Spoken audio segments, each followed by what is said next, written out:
வணக்கம் தம்பி. வணக்கம். அவங்களுக்கு வைங்க. வணக்கம் வணக்கம் வணக்கம் வணக்கம். The innocent talks. The innocent talks. Change talks. இல்லவனே. அது ஏன் சேனல்? அது ஓன் சேனல். எப்ப பார்த்தாலும் ஓன் சேனல்லே. தி இன்னசென்ட் டாக்ஸை சப்ஸ்கிரைப் பண்ணுங்க, லைக் பண்ணுங்க, ஷேர் பண்ணுங்க. ஆமா, the innocent talks channel. Like, share, subscribe. Surprise. நம்மள இன்னும் வந்து 100 தொடல. சர்ப்ரைஸ். நம்ம கேக்குறதே கிடையாது. பெல் பட்டன் அடிச்சு விடுங்க. ஆமா ஆமா. ஆமா 2.5 மில்லியன் 10 மில்லியன் வச்சிட்டு இன்னும் கேட்டுட்டு இருக்கான் தம்பி. கேட்டுட்டு இருக்காங்க. ஓஜியை சொல்றீங்களா? சில பேர் கேக்குறாங்க. சரி அது கடந்து போகுது. வருவோம். உன்னோட எதிரி வந்து இன்னைக்கு ஒரு இது கொடுத்துருக்காப்ல. ஏன் எதிரி யாரு? எதிரி இவரு தானே. யாரு? டிவிக்கே. தப்பா சொல்றீங்க. ஏன்? அரசியல் எதிரி. அரசியல் எதிரி. ஆமா. திருத்தம். எங்க இருந்து முச்சந்தில் நின்று பேசிட்டு போயிருக்காப்ல. ஏன்னா எனக்கெல்லாம் வந்து விஜய் படம் இன்னும் 2-3 படம் பிடிக்கும். நானும் பார்த்தே இருப்பேன். இன்னமும் நீ அந்த இதுல இருக்கிற. அதுல வேலை இதெல்லாம் எனக்கு பிடிக்கும்னா பாரு. கிளைமேக்ஸ் பிடிக்காது, அந்த காமெடி பிடிக்கும். அப்படிதான். அதாவது இந்த இது இருக்குல்ல, முச்சந்தில் நின்று ஏதோ ஒண்ணு பேசிட்டு போகும் தெரியுமா? குடுகுடு இல்ல தம்பி, நீ அதெல்லாம் சொல்லாத. அதெல்லாம் சொல்ல மாதிரி ஏதோ ஒண்ணு நடந்திருக்கு. முச்சந்தில் நின்று ஏதோ ஒண்ணு பேசிட்டு போயிருக்கு பாரு அப்படிங்கிற மாதிரி ஒண்ணு நின்று பேசிட்டு போயிருக்காப்ல. பயங்கரமா பேசுறாப்ல. எனக்கு ஒன்னே ஒண்ணு மட்டும் தான் புரிய மாட்டேங்குது. இவனுக்கு வந்து என்னது அந்த பெருசா பிளான் பண்றாங்கல்ல. ஆமா. அதுக்கு கரூருக்கு வரார், இங்க வரார், அங்க வராருன்னு எவ்வளவு பிளான் பண்றாங்க. வந்ததே அந்த கரூர் இன்சிடென்ட்ட பேசதான். 41 பேர் உயிரிழந்திருக்காங்க. ஒரு மௌன அஞ்சலி கூட இல்லையே. இல்ல மௌன அஞ்சலி நானும் ஸ்டார்டிங் டு எண்ட் வரைக்கும் பார்த்துட்டேன். மௌன அஞ்சலியே இல்லையே. கவனிக்கல நீ? எல்லாரும் ஒரு 30 வினாடிகள் கண்ணை மூடி அமைதியாக இருந்துச்சு. 3 செகண்ட் பேப்பர் திருப்பும் போது பாக்கலையா? அந்த கேப்லயே ஆமா, பேப்பர் திருப்பும் போது 3 செகண்ட் மௌனமா இருந்திருப்பாங்களே. ஏன் உலகத்துல இப்படி ஒரு மௌன அஞ்சலி? பேசுறவரு மௌனமா இருந்திருப்பாங்க, ஒரு அஞ்சலி கேக்குறவங்க மௌனமா. அதுதான் 3 செகண்ட் பத்தாதா? இல்ல இன்னொரு காமெடி வரும்போது கூட எல்லாரும் சைலண்டா இருந்தாங்க. என்னது?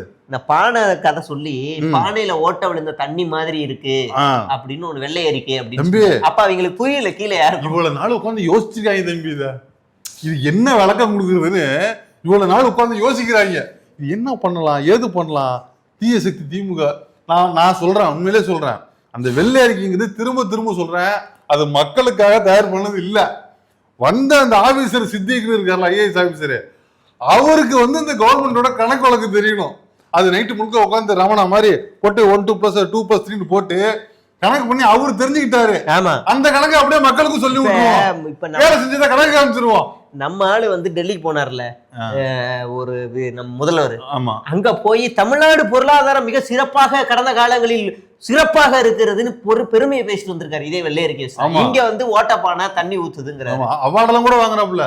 வெக்கமே இல்லாம போன ஆட்சியில கொடுக்கப்பட்ட அந்த ஆட்சிக்கு தான் அவார்டு கொடுக்குறாங்க, சிறந்த மாநிலம்னு. அது கூசலையா? அந்த இவரு ராணா வந்து பாகுபலியில உட்கார்ந்துருக்கும் போது ஒரு அவர் பேர் வர வேற ஒரு பேர் வரும். ஆனா அந்த இருக்கையில நாம உட்கார்ந்துருக்கோம், ஆனா பேர் புகழ்லாம் வேற இருக்க போகுது. நடுங்குமே அப்படி இருந்திருக்கும்னு நினைக்கிறேன். சரி, எனக்கு என்னன்னா இவ்வளோ வந்து விமர்சையா அது பண்றாங்க, இது பண்றாங்க, வர்றாரு போறாரு எல்லாம் சொல்றாங்களே தம்பி. அப்படின்னா அந்த நிகழ்ச்சி எவ்வளவு பில்டப்பா எவ்வளவு நேரம் நடக்கணும்? இவர் பேசி முடிச்சோம், நிகழ்ச்சியை முடிச்சு போறாங்க. பஞ்சாயத்து கலைஞ்சு போ. அரை மணி நேரத்துக்காக அந்த 6 நாள் போட்டு சாவடிக்கிறீங்க. இல்ல எனக்கு வந்தவன் என்ன எதுக்கு இங்க வந்து பேசுற? நீ வீட்டுல இருந்தே பேசி அனுப்ப வேண்டியதானே சிஎம் சார் அப்படின்னு பேசி அனுப்பிவிட்டு இதுக்கு எதுக்கு இவ்வளவு பேர நீங்க போட்டு சாவடிச்சு பாதுகாப்பு கொடுத்து போலீஸ்காரன் கீழே விழுந்து வந்துருச்சு? இல்ல மேகதாது விவகாரம் பத்தி நம்ம இன்னைக்கு பேசியே ஆகணும். அதாவது திமுக வந்து நல்ல வாதாட வைக்கல, அதனால போயிருச்சு அப்படிங்கிற மாதிரி சொல்லியிருக்காரு. திமுக அரசாங்கம் இதுல என்ன பண்ணுச்சுன்னு பாயிண்ட் வரியா சொல்லுவோம். உச்ச நீதிமன்றத்துல சட்ட போராட்டம், தொடர் வழக்குகள். கர்நாடக அரசு மேகதாதுவில் தன்னிச்சையாக அணை கட்டக்கூடாது என்று தமிழக அரசு உச்ச நீதிமன்றத்தில் சுப்ரீம் கோர்ட்டில் தொடர்ந்து வழக்கு தொடர்ந்து இடைக்கால தடை கூறி தீவிரமாக வாதாடி வருகிறது. காவிரி மேலாண்மை வாரியத்தில் எதிர்ப்பு. காவிரி நீர் மேலாண்மை ஆணையம் அதாவது CWMA கூட்டங்களில் மேகதாது அணை குறித்து விவாதிக்க கூடாது என்று தமிழக அரசு பிரதிநிதிகள் தொடர்ந்து கடும் எதிர்ப்பு தெரிவித்து வருகின்றனர். இந்த அஜெண்டாவை தள்ளி வைத்துள்ளனர். முக்கியமான பாயிண்ட் அதுதான். அடுத்த அனைத்து கட்சி கூட்டம், அதுலதான் முக்கியமானது. ஒரே குரலா திமுக கட்டி எழுத்திருக்கு. அதாவது இந்த விவகாரத்தில் தமிழ்நாட்டின் உரிமையை காக்க திமுக அரசு அனைத்து கட்சி கூட்டத்தை கூட்டி கர்நாடக அரசு மேகதாதுவில் அணை கட்டக்கூடாது, மத்திய அரசு அதற்கு ஒப்புதல் தரக்கூடாது என்று ஒருமனதாக தீர்மானம் நிறைவேற்றியது. இதன் மூலம் ஒட்டுமொத்த தமிழ்நாடும் ஒரே அணியில் இருப்பதை டெல்லிக்கு காட்டினர். இதுல நமக்கு இன்னொரு ஒரு ட்விஸ்ட் நமக்கு தெரியணும். கூட்டணி கட்சி தாவேகாவுக்கு காங்கிரஸ், அங்க ஆட்சியில இருக்கிறது காங்கிரஸ். இப்ப நீங்க அனைத்து கட்சி கூட்டம் கூட்ட வேண்டியதானே? மேகதாதுல திமுக வராதுன்னு சொல்லுமா? கர்நாடகா இருக்க துப்பு இல்ல. நீ வேற உங்க பர்சனல் செக்ரட்டரி யாரு? ஐயா இவரு விஷ்ணு ரெட்டி, அவர்கிட்ட பேச வேண்டியதானே? தமிழ்நாட்டுக்கான டெல்லி பிரதிநிதி முடியல. மத்திய அரசுக்கு தொடர் அழுத்தம். பிரதமரிடம் நேரடிப்படி முதலமைச்சர் மு.க. ஸ்டாலின் அவர்கள் பிரதமரை மத்திய ஜல் சக்தி அமைச்சரவையில் நேரில் சந்தித்து மேகதாது அணை திட்டத்திற்கு மத்திய சுற்றுச்சூழல் அமைச்சகம் எந்தவிதமான அனுமதியும் என்விரான்மெண்டல் கிளியரன்ஸ் வழங்கிடக்கூடாது என்று தொடர்ந்து கடிதங்கள் மூலம் நேரடியாகவும் அழுத்தம் கொடுத்து வருகிறார். அது மட்டும் இல்ல, சொல்றேன், திமுக வழக்கறிஞர் அணி மாதிரி உலகத்திலேயே கிடையாது. நீ விட்டு இதெல்லாம் நீ இல்ல ஒரு பாயிண்ட் இருக்கு, அதே சொல்லிடுவாங்க. அல்ல நீங்களுக்கு தெரியாதுல்ல, என்னமோ அரசாங்கம் மேகதாது வழக்கறிஞர் அணி உலகத்துல ஒரு அணி கிடையாது. அவங்க வந்து கேஸ் ஜெயிக்கிற மாதிரி இருந்தா கேஸே போடுவாங்க அவங்க. காவிரி நடுவர் நீதிமன்றத்தின் இறுதி தீர்ப்பின்படி கீழ்மடை மாநிலமான லோயர் ரிப்ரைன் ஸ்டேட் தமிழ்நாட்டின் ஒப்புதல் இல்லாமல் கர்நாடகா புதிய அணை எதையும் கட்ட முடியாது என்பதில் அரசு உறுதியாக இருக்கிறது. கர்நாடகா தாக்கல் செய்த விரிவான சட்ட அறிக்கையை டிபிஆர் மத்திய அரசு நிராகரிக்க வேண்டும் என்று சட்டப்பூர்வமாக வாதாடியும் வந்தது. இது திமுக அரசு செஞ்சு இதை வாங்கி வச்சிருக்குல்ல, இது அப்படி இவங்க வாங்கின மாதிரி இன்னும் 6 மாசங்களுக்கு பேசுவாங்க. இப்ப இதுல ஏதாவது ஒண்ணு இவர் செஞ்சிருக்காரா? கர்நாடகாவுக்கு நேர்ல போனாப்ல இது எதுதான் செஞ்சு மாரியாத்தா அப்படின்னு வந்துட்டாரு, மூகாம்பிகை போய் கும்பிட்டு வந்துட்டாப்ல. அப்புறம் போய் அங்க யார் அவரு டி.கே. சிவகுமார் வந்து போன் பேசிட்டு வந்துட்டாப்ல. கடைசியில் என்ன சொல்றாப்லன்னா, நான் எதுக்குங்க அண்டை மாநிலத்து ஆளோட சண்டை போடணும், நான் எதுக்குங்க பேசணும், நான் சைலண்டா இருந்துடுறேங்க, சும்மா கசகசன்னு பேசுறது. இது எப்படி இருக்கு? சாட்டை படத்துல ஒரு கேரக்டர் ஒன்று வரும், இருக்கணும் தெரியும், சாட்டை இல்ல அப்பா கேரக்டர், அப்பா படத்துல. ஆமா, நம்ம இவரு ஓம் லட்சுமணன் ஒருவர் நினைக்கிறேன், அவர்தான். கடைசியில் அந்த பையனை சொல்லிடுவான், எவ்வளவு நாள் தான் அப்படியே இருக்கிறது, அவன் எதிர்த்து பேச ஆரம்பிச்சிருவான். அந்த மாதிரி தமிழ்நாடு இந்த பிராக்டிஸ் இருக்குல்ல, அதாவது போராட சொல்லாமல் ஒரு விஷயத்தை எதிர்த்து கேட்காமல் உரிமையை கோராமல் இருப்பது வந்து கோழைத்தனம். அதான் விஜய் வந்து அவரோட கூட்டத்துக்கு கத்து கொடுக்குறாப்ல. அந்த மாதிரி கூட்டம் தான் இவருக்கு ஓட்டு போட்டு இருக்குது. இப்ப வந்து ஏதாவது தப்புங்க அப்படின்னா கூட அந்த கூட்டம் என்ன சொல்லுது பத்தியா, அது அண்ணன் பாவுங்க, அண்ணன் இருந்துட்டு போட்டுங்க. ஏன்னா அவங்களுக்கு இவர மாதிரிதானே அவங்களும் இருப்பாங்க, பரவாயில்லங்க அதான் கேட்க வேணாங்க அப்படின்னு சொல்லி இந்த மாதிரி மழுமட்டையாவும் மழுங்கடிக்கிற வேலையும், யாரு கூட சண்டை வேணாம் தம்பி, நம்ம இருக்கிற இடம் தெரியாம இருந்துட்டு போயிடுவோம் அப்படின்னு சொல்லி வைக்கிறாப்ல. அந்த மாதிரி தப்பான கைடன்ஸ் தான் பண்றாப்ல. அடுத்து இன்னொன்னு சொல்லியிருக்காப்ல, என்ன நினைவு சின்னம் அமைப்போம் கரூருக்கு. அந்த இதெல்லாம் எப்படிதான் ஒருத்தனால சொல்ல முடியுதுன்னு எனக்கு தெரியல தம்பி. ஏன்னா என்னன்னா, இப்போ அரசியல் நிகழ்வுல நடந்த ஒரு விபத்து, துயரம் இல்லையா, அப்படியே இருக்கட்டும். அதாவது அந்த சம்பவத்துக்கான காரணம் எதையுமே வந்து சொல்லாம மேல மேல அப்படியே எல்லாத்தையும் கட்டிக்கிட்டே போறாப்புல. நான் இன்னொன்னு கேட்கறேன், சரி அப்படியே கட்டுனா அந்த கீழே கல்வெட்டு வைப்பாங்கல்ல, கல்வெட்டு பொறிக்கிறது இல்லை ஏதோ ஒன்று வைப்பாங்கல்ல, அங்க வந்து இப்ப சுனாமியால் உயிரிழந்தவர்களின் நினைவிடம், ஆமா, நிலநடுக்கத்தால் உயிரிழந்தவர்களின் நினைவிடம், இயற்கை சீற்றம் தானே புயலால் தனித்தனியா உண்டு, கீழவன்மணி போராட்டம், மொழிப்போர் தியாகிகள் மணிமண்டபம். இப்ப நீ இதுக்கு என்ன பண்ணுவ? இதுக்கு என்னன்னு பேரு? நினைவு சின்னம் போகும்போதெல்லாம் ஒரு டிபேட், இதுக்கு தாவேகா, இதுக்கு திமுக, இன்னொரு சின்னம் அமைக்க வேண்டிய கலவரமாயி. இல்ல என்ன பேரு வைப்ப? உயிரிழந்த 41 பேர் உயிரிழந்த எதற்காக உயிரிழந்தார்கள் மக்களே. இப்ப இந்த நினைவு சின்னம் வைக்கிறாருல, இதுக்கு என்ன பேர் வைப்பாரு, என்ன பேர் வைக்கணும்னு நீங்க சொல்லுங்க. சதியால் உயிரிழந்தவர்கள் அப்படின்னு ஒண்ணு வச்சிருவாங்க. சதி யாரு அப்படின்னு ஒண்ணு வரும். எனக்கு ஒண்ணுமே புரியலங்க. அப்படின்னா மக்கள் தான், நீங்க தான் சொல்லணும் அத. அப்புறம் இன்னொன்னு சொல்றாப்ல, வந்து 1 ரூபா கூட நம்ம ஊர்ல லஞ்சமே வாங்குறது இல்ல. யாராவது லஞ்சம் வாங்கினா என்கிட்ட சொல்லுங்க. எப்படி சொல்லணும்? முதல்ல இவர் எப்படி கான்டாக்ட் பண்ணணும் எனக்கு புரியல. இப்ப விஜய் ரீல்ஸ் போடு இன்னைக்கு வந்து சேரும். அது என்னைக்கு வந்து சேரும் ரீல்ஸ் விடுங்க. இப்ப நான் வந்து சட்டமன்றத்துல ஏற்கனவே அந்த நடைமுறையை மாத்தி விட்டு மறுபடியும் அடிச்சதுக்கு அப்புறம் மறுபடியும் பழைய நடைமுறையை கொண்டு வந்துட்டீங்க. சிஎம் சாதாரணமா உங்களை, அதுவும் முக்கியமா உங்களை சந்திக்க முடியுமா? என்னால கடந்த கால ஏன் முடியாது? பட்டணப்பாக்கம் பாலவாக்கமா வீடு இருக்கு, அதெல்லாம் முடியாது. அவர் சிஎம் இருக்கிறதுக்கு முன்னாடியே அவர் வீட்டு சிசிடிவில தான் பாக்கணும். இந்த வீடியோ பாத்துக்கிட்டு இருக்கீங்க, நடந்து வா, கேரளாவில இருந்து நடந்து வா, கன்னியாகுமரியில இருந்து முட்டி போட்டு நடந்து வா. அவன் திரும்ப நடந்தே தான் போயிட்டான், பார்க்கவே இல்லை.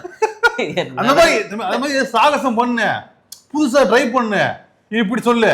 இங்க பாரு, என் புள்ள போனா உங்களை பார்த்துட்டேன், அந்த மாதிரி டைலாக் சொல்லு. ஏதாவது எனக்கு உங்களோட என்ன வேணுது, எனக்கு என் புருஷனோட விஜய் தரம் பிடிக்கும். இப்ப எனக்கு நல்ல ஃபேம் இருக்கு சரிங்களா. இப்ப நான் வந்து ஒரு அதிமுகவிலையோ இல்ல ஏதோ ஒரு கட்சியில சேர்ந்து, அப்படி சேர்ந்ததுக்கு அப்புறமா தான் என்னால விஜய பார்க்க முடியுமா? அப்ப கூட பார்க்க முடியல. விஜயபாஸ்கர் இன்னைக்கு ஏங்கிட்டு அப்படி இருக்கும்போது உங்களை யாரு, அதாவது பெரிய அரசியல் புள்ளி அவரு கட்சியில சேர்றாரு தாவேக்காவில, அன்னைக்கு விஜய் வரல அப்படின்னும் போது உங்களை அணுக முடியும். யாரா இருந்தாலும் 6 மணிக்குள்ளதான், 6 மணிக்கு மேல வண்டி ஓடாது. ஏன் ஓடாது தம்பி? ஓடாது. போய் ஓபன் பண்ணும்ல கதவை, போய் ரெஸ்ட் எடுக்கணும், அடுத்த நாள் தயாராகணும். கரெக்ட். அதனால என்ன சொல்றா, நம்ம ஊர்ல லஞ்சமே கிடையாது. ஏன்னா அதிகாரிகள் லஞ்சம் வாங்குறதுல, ஏன்னா நம்ம ஊரே இல்ல இப்ப. இல்ல அப்படி சொல்லாதீங்க. லஞ்சம் வந்து அதிகாரிகள் இன்னைக்கு லஞ்சம் வாங்குறது இல்ல, நான் அக்செப்ட் பண்ணிக்கிறேன். எப்படி? ஏன்னா தாவேகா காரங்களே வாங்கிடுறாங்க. தம்பி நான் கேக்குறேன், ஐயா வந்து சொல்றாரு இந்த அலுவலகத்துலயும் லஞ்சம் இல்லைன்னு. அலுவலகம் சரி, இந்த கோயில் எல்லாம் இருக்குல்ல, கோயில்ல யாருமே அது லஞ்சத்துல வராது, வந்து காணிக்கைகள். அது எப்படி? அதை மட்டும் எதுல வருது? நீங்க லஞ்சம்ங்கிறது இப்படி வாங்குறது இல்ல, காணிக்கைன்றது இப்படி வாங்குறது இல்ல. இப்போ காசு குடுக்கறவனுக்கு ஒரு மாதிரி துணூறு கொடுப்பாங்க, காசு கொடுக்காதவனுக்கு ஒரு மாதிரி பூ கொடுப்பாங்க. இது எதுல வருது? நீங்க போய் பாத்தீங்களா? நீங்க வரீங்களா? நான் எடுத்து காட்டவா? இது மாதிரி நேத்து கூட ஒரு கவர்மெண்ட் கடையில 20 ரூபா வாங்குறாங்க. அது இதுல வருது, அது இதுல வருது. டெய்லி ஒரு வீடியோ வந்துட்டு இருக்கா இல்லையா? 10 ரூபா வாங்குறாங்க, 20 ரூபா வாங்குறாங்க. என்னால வீட்டை கட்ட முடியல, வீட்டை கட்டினா 50,000 கேக்குறான். அதுவும் தாவேகா ஒன்றிய செயலாளர்னு ஒரு செய்தி வருது, ஒரு அம்மா அழுகுது. எங்க சொல்றது? ஆமா. அப்புறம் வண்டல் மண் அள்ளுறதுக்காக விவசாயிகள் ஏற்கனவே பர்மிஷன் வாங்கி அள்ளிக்கிட்டு இருக்காங்க. ஏன் இங்க மண் அள்ளணும்னா எனக்கு 1 லட்சம் கொடுக்கணும்னு ஒருத்தன் வந்து கேக்குறான். வண்டல் மண் அள்ள அந்த தாவேகா நிர்வாகி எல்லாம் சுத்து போட்டாங்க. சுத்து போட்டு எப்படா என்கிட்ட வந்து லஞ்சம் கேப்படா அப்படின்னு கேக்குறாங்க. கேட்டா அவரை கட்சியில இருந்து எடுத்திருக்காங்க, கைது எல்லாம் பண்ணல. நோட்டீஸ் பாயிண்ட் கட்சியில இருந்து எடுத்திருக்காங்க, கைது பண்ணல. கேட்டா விசாரணையா, என்ன விசாரணை? விசாரிக்காம ஏன் கட்சியில இருந்து எடுத்தாப்ப? இப்ப இந்த கரூர் கொலைய கொண்டாந்து பேசிட்டே இருந்தாங்கல்ல, கடைசியா எங்க கொண்டாந்து நிப்பாட்டிட்டாங்கன்னா போலீஸ் தாங்க எல்லாத்துக்கும் காரணம் அப்படின்னு கொண்டாந்து முடிச்சுட்டாங்கப்பா. என்னது நானா? இப்போ பாவம் இல்லையா? இப்ப எவ்வளவு நேக்கா கொண்டாந்து முடிச்சிருக்காங்க பத்தியா? அதாவது ஸ்டாலின் மேலையும் இல்ல, அரசு மேலையும் இல்ல, யாரு மேலையும் இல்ல, விஜய் மேலையும் இல்ல, மக்கள் மேலையும் இல்ல, போலீஸ். ஏன்னா போலீஸ் பேசாது, ஏன்னா போலீஸ் அரசு. இப்ப கோத்து விட்டு போயிட்டாங்க. கடைசியா நீங்க தான் காரணம் எல்லாத்துக்குன்னு எப்படி கொண்டாந்து கோத்து விட்டுருக்காங்க பத்தியா? அந்த எனக்கு என்ன டவுட்னா, இப்ப சிஎம் வந்து இவர் சொல்றபடி நீங்க கீழே இருக்கவங்களா நம்புறாங்க. ஒரு மனசாட்சி இருந்தா மூளை கொஞ்சமா வேலை செஞ்சா இவங்க யோசிக்கணும். ஒரு முதலமைச்சர் கரூர் போலீஸுக்கு போன் அடிச்சு, இந்த மாதிரி ஒரு அரசியல் கட்சி தலைவர் வருவாரு, கூட்டம் நிறைய கூடும், நீங்க எல்லாரையும் ஒரே இடத்துல உட்கார வச்சு இவங்க எல்லாரையும் கொன்றுங்க அப்படின்னு ஒரு முதலமைச்சர் சொல்லி, போலீஸ் ஓகே சார் நான் பாத்துக்கிறேன் சார் அப்படின்னு போலீஸ் வந்து ஒரு கூலிப்படம் மாதிரி செய்ய முடியுமா? இவங்களுக்கு இப்படிதான் பதில் கேட்டாகணும். ஏண்டா இப்படி ஏதாவது ஒண்ணு செய்ய முடியுமாடா? அறிவு இருக்கா? இல்ல அந்த அப்பயே சொன்னாங்க அந்த போலீஸ், சார் 50 மீட்டர் தாண்டி போவாதீங்க, நிலைமை ரொம்ப மோசமா இருக்குது, ரொம்ப தேங்க்ஸ் எல்லாம் அந்த வண்டியிலே சொன்னாப்ல, அதையும் சொல்றாப்ல, நான் தேங்க்ஸ் சொன்னேன் அப்படின்லாம். நான் வேற தேங்க்ஸ் சொல்லிட்டேன் இந்த நாடகத்தை நம்பாம. சரி, அதை எதுக்கு இவ்வளவு நாள் கழிச்சு சொல்றீங்க? சரி, இப்ப இவ்வளவு நாள் டிபேட்ல எத்தனை பேர் கேட்டாங்க, வளைச்சு கேட்டோம்ல. ஏன் தெரியுமா? இவ்வளவு நாள் தேடி கண்டுபிடிச்சு இப்பதான் ஒரு மேப் போட்டு கண்டுபிடிச்சிருக்காங்க. அப்படி இல்ல, இப்ப ஆட்சி அதிகாரம் வந்துருச்சு, நம்மள எவனும் கேள்வி கேட்க இல்ல இல்ல இல்ல ஆட்சி அதிகாரம் வந்தாலும் இவ்வளவு நாள் சொல்லலையே, ஏன்னா இவ்வளவு நாள் தெரியல என்ன பேசுறதுன்னு தெரியல. அதனால இப்ப வந்திருக்க டிஜிபி ஐயா இருக்காருல்ல, அவர் வந்து ஹிந்திக்காரர் தான், அவருக்கு இதெல்லாம் தெரியாது, என்ன வேணா சொல்லி விட்டுறலாம். முன்னாடி எல்லாம் நம்ம யாராவது தமிழால போட்டு வச்சிருப்போம். அதாவது இது எப்படி இருக்குன்னா, அங்க பணியில இருந்த தன் உயிரையும் பணைய வைத்து கரூர்ல பணியில இருந்த காவல்துறையினரை விஜய் அசிங்கப்படுத்தி எவ்வளவு பேர் காப்பாத்துனாங்க, எவ்வளவு பேருக்கு தண்ணி காப்பாத்துறது கூட. ஆட்சியில போலீஸ்காரங்க இந்த தாவேக்கா பாய்ஸ் பண்ண கூத்து இருக்குல்ல, பைபாஸ்ல ஓடுவாங்க போடுறா, ஏதோ ஜோம்பி கூட்டம் ஓடுற மாதிரியே இருக்கும்டா. 5000 பேர் ஓடுவாங்க கூட, போலீஸ் ஓடுவாங்க இருக்காரு விஜய். அதாவது எவ்வளவு போலீஸ் உசுரை கொடுத்து இவங்க கூட்டத்துல மட்டும் வேலை பார்த்தாங்க தெரியுமா? அன்னைக்கு டியூட்டி முடிஞ்சு எல்லாரும் பெண் காவலர்கள் எனக்கு வீட்டுக்கு போக வேண்டியது. ஐயோ, அன்னைக்கு டியூட்டி முடிஞ்சு பெண் காவலர்கள் வீட்டுக்கு போக வேண்டியது. ஆனா ராத்திரி முழுக்க கரூர்லயே அவங்களும் அந்த மீட்பு பணியில இருந்திருக்காங்க. ஆமா. சரி, இப்ப இதெல்லாம் விடுங்கண்ணா, எல்லாம் இது நாடகம், திமுக கார பண்ணிட்டான், எல்லாம் ஓகே, நீ சொல்றதெல்லாம் ஓகே சொல்லிக்கிறேன். கரூர்ல 25,000 பேர் கூடுனாங்கல்ல, அதுல 41 பேர் மருத்துவமனையில இருக்காங்கல்ல, மீதி கொஞ்சம் பேர் அங்க மருத்துவமனை இருக்காங்கல்ல. தாவேக்கா துண்டு போட்டவனோ இல்ல தாவேக்கா கட்சிக்காரனோ எத்தனை பேர் மருத்துவமனையில இருந்தான்? நீங்க தான் முதலுதவி செஞ்சிருக்கணும். ஒருத்தன் கூட அங்க வழியில எல்லாரும் 25,000 பேர் தளபதி கச்சேரி தளபதி கச்சேரின்னு வழியில இருந்திருக்கிறாரு. அப்புறம் மலேசியால போய் ஆடியோ லான்ச் பண்ணாரு. அது கொஞ்சம் ரிலாக்ஸேஷன். எவ்வளவு பொய் இதெல்லாம் எவ்வளவு கேன பய கேக்குறவன் கேன பயலா இருந்தா உண்மையிலே அப்படிதான் இருப்பாங்க போல. இல்ல அரசியல்ங்கிறாங்களே, டிப்பிக்கல் அரசியல்வாதிகள் பொய் சொல்லுவாங்கன்னு சொல்லுவாங்கல்ல, அதெல்லாம் நம்புறது இல்ல. ஆனா ஒரு கடைந்தெடுத்த டிப்பிக்கல் அரசியல்வாதியா மாறி நிக்கிறாப்புல விஜய் அவர்கள். நான் உண்மையிலே இதெல்லாம் எதிர்பார்க்கல விஜய்கிட்ட. ரொம்ப நேர்மையா உண்மையிலே ஒரு நேர்மையான அரசியலா வருவார்னு நினைச்சேன். ரொம்ப அருவருக்கத்தக்க ரொம்ப சில்லியான சீப் பாலிடிக்ஸ் வந்து ரொம்ப பிராக்டிகலா யோசிக்கணும். ஒரு அமைச்சராக இருக்கு தலைவா. உண்மையிலே நான் வந்து அரசியல்வாதிகள் பேசுறேன். ஆமா, தமிழ்நாட்டு அரசியல்வாதிகள் ஊழல் செய்வார்கள், லஞ்சம் வாங்குவார்கள் அப்படின்றதுல லாஜிக் இருக்கு, ஓகே, அக்செப்ட் பண்ணிக்கலாம். இவருக்கு இல்லாம கொலை செய்வார்கள் அப்படின்னு ஒரு லாஜிக் இவர் வைக்கிறாருன்னா விஜய் தான். யார கொலை செய்வாங்க? மக்களை, 41 மக்களை அரசியல்வாதிகள் ஈவருக்கு இல்லாம கொலை செய்ய துணிவார்கள், செஞ்சுட்டாங்க, அரசியல்வாதிகள் தான் செஞ்சாங்க அப்படின்னு ஒருத்தர் மேல பழி போடுறாருன்னா நீங்க நல்லா யோசிச்சு பாருங்க. இந்த அரசியல்வாதிகள் எப்பவோ அப்படி செஞ்சிருக்கணும். எடப்பாடி ஆட்சியவே கவிழ்க்க நினைச்சிருந்திருக்கணும், ஜெயலலிதா ஆட்சியவே கவிழ்க்க நினைச்சிருந்திருக்கணும். எவ்வளவோ வாய்ப்புகள் கிடைச்சது, அப்பெல்லாம் கிடைச்சது. அது இல்ல, இடையில ஒரு அம்மா சொன்னிச்சு தெரியுமா? ஒரு அம்மா இந்த சாமி கும்பிடுற அம்மா, ஜோசியம் பார்க்க ஒரு அம்மா ஒண்ணு எப்படி வந்து மகாமக திட்டத்துல இறந்தப்ப அது வந்து அதுக்கப்புறம் தான் ஜெயலலிதா அம்மா ஜெயிச்சாங்க பெருசா. ஏன்னா அது தேவைப்பட்டது கடவுளுக்கு. கடவுளுக்குள்ள ஏதோ நரபலி கொடுத்தாதான் ஜெயிக்க முடியும். அப்ப இது நரபலியா? ஆமா, இந்த அம்மா சொல்லுது. அது மாதிரி இப்ப கரூர்ல நடந்த இந்த மாதிரி ஒரு சாவு நடந்த அப்புறம் தான் விஜய் வந்திருக்காரு அப்படின்னு அந்த இதையும் வந்து கம்பேர் பண்ணுது. அதான் சொல்றேன், பெரியார் போட்டோ தூக்கிட்டு சாய்பாபா போட்டோ வச்சிருக்கேன் தெரியல. 2 தாடி தான். எனக்கு புரியல. இப்ப கரூர் சம்பவத்துக்கு ஒரு நினைவுத்தூண் வைக்கணும்னா மகாமகத்துக்கு ஒரு நினைவுத்தூண் வைக்கணும்ல. இப்ப இந்த கொஞ்ச நாளைக்கு முன்னாடி ரயில் விபத்துல எல்லாம் இறந்தாங்களே, அதுக்கு வந்து பஸ்ல கூட கொஞ்ச நாள் முன்னாடி ஆக்சிடென்ட்ல மொத்தமா இந்த விக்ரவாண்டியில இது பேனர் வைக்க போறான்னு ஒரு டிவிக்கு போய் இறந்தானே, எல்லாருக்கும் வச்சிட வேண்டியதான். தக்காளி தொக்கா நினைச்சு பாருங்களேன். காந்தி பக்கத்துல ஒரு சிலை இருக்கும், டிவிக்காக உயிரிழந்தவர்கள். நினைச்சு பாருங்களேன் எப்படி இருக்குன்னு. நான் கொச்சப்படுத்த விரும்பல. இது எவ்வளவு வரலாறு எப்படி திருப்பணும் பாருங்க. என்ன காரணம் சொல்லி வைப்பீங்கன்னு நான் கேக்குறேன். என்ன காரணம் சொல்லி வைப்பீங்க? என்னது தேசப்பிதா காந்தி அப்படின்னு எழுதி வைப்பீங்களா? அந்த பையனுக்கு என்ன எழுதி வைப்பீங்க?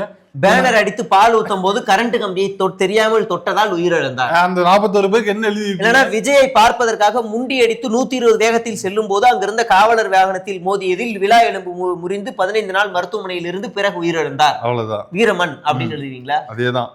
அதாவது இந்த மாதிரியான ஒரு பாலிடிக்ஸ திரும்ப மக்கள்கிட்ட பொய்யை மட்டுமே மூலதனமா வச்சு பாலிடிக்ஸ் பண்ணிட்டு ஒரு இடைத்தேர்தலுக்கான பிரச்சாரமா தான் அதை பாக்குறாரே ஒழிய, ஒரு 3 மாசம் நம்ம எல்லாரும் கேள்வி வச்சோம்னா டைம் டேபிள் போட்டு கான்ஃபரன்ஸ் டேபிள் ஒரு 10 பேரை உட்கார வச்சு குரூப் டிஸ்கஷன்ல அதுக்கான பதில எடுத்துட்டு வந்து ஒரு மீட்டிங்ல பேசி விட்டு பெயராப்புல முச்சந்தில நின்று இதைத்தான் ஒரு அரசியல்னு பண்ணிக்கிட்டு இருக்கிறாப்புல.